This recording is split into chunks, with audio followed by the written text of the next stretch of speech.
The Annie Casey Foundation says children and youth who experience trauma, including abuse or neglect, are at an increased risk for long-term emotional, behavior, physical, and health problems, among other issues.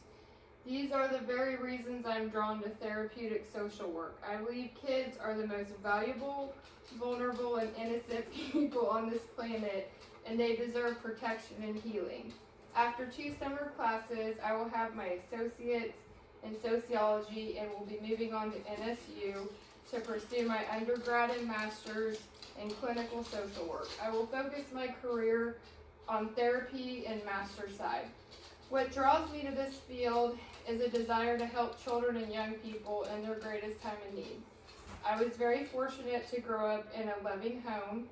As a child, no matter what your circumstances are, it is a critical time in your life where you develop your core belief system and coping mechanisms as you experience the world around you. If you are fortunate enough to have a safe and healthy role model in your life, it can change your outcome for the better. I have so much compassion for children and their life experiences. I am also a mother and sensitive and an empathetic person. I believe with proper therapy, support, kids can heal, be rehabilitated, and grow to be healthy adults.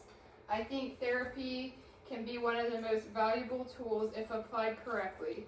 I have used therapy to help me process certain life situations, such as the grief of losing a loved one.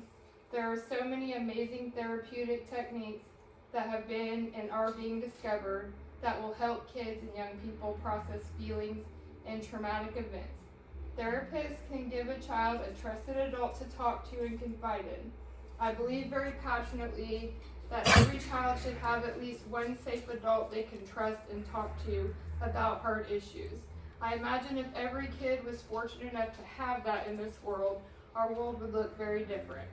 As much compassion as I have for kids and their mental well-being, it doesn't prevent me from facing the issue that plagues the social work field. After a lot of reading and research, I believe the biggest issue is burnout. Whether you're in the field to chase or counsel, the amount of traumatic stories you encounter can be overwhelming. Longtime social worker Sandra Dwyer explains in her article, The Emotional Impact of Social Work Practice. Early graduates entering the field of social work are often eased into the so-called easy cases. As they get their footing and get some experience, they are gradually introduced to more daunting and difficult cases. It's very hard for any person to witness some of the depravity these kids experience on a daily basis. You have to want to do this job, and even then, social work comes with a unique set of hardships and can produce extreme burnout. In every article I read, besides the struggles with the lack of government funding, burnout is far and wide the biggest setback. 75% of social workers experience burnout at some point in their careers, according to casebook.org. It can manifest in different ways, including irritability, dread of going to work, and emotionally distancing from clients. Because there is also such a high turnover rate, workers get bogged down with very high caseloads and sometimes have trouble meeting their clients' needs because of limited resources.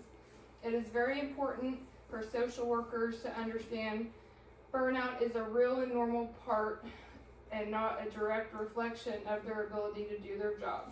Because of all of these issues, it's very important to maintain a healthy work-life balance and to have loving and understanding people in your life.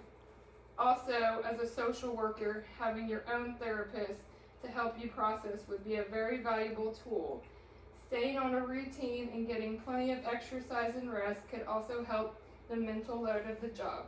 Really, the most important thing when you are in a caretaking position is to make sure your mental health and well-being are a priority. This will help you be able to do your job better and combat burnout. Integrated case manager Ashley Briggs explained to me that taking care of herself is not negotiable.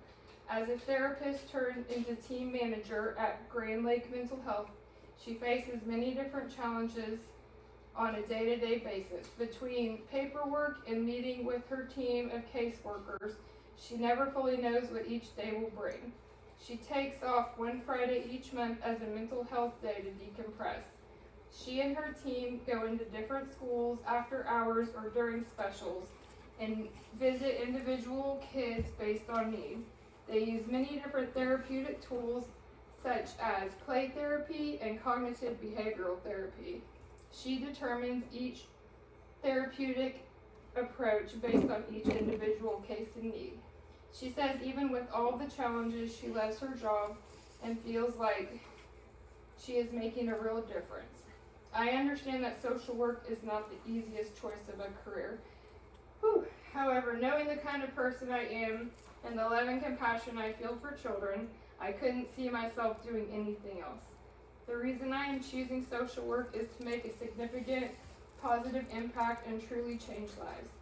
I know I will face many mental and emotional obstacles in this career, but with the right tools and understanding, I believe I will thrive and be the safe adult that every child deserves to have.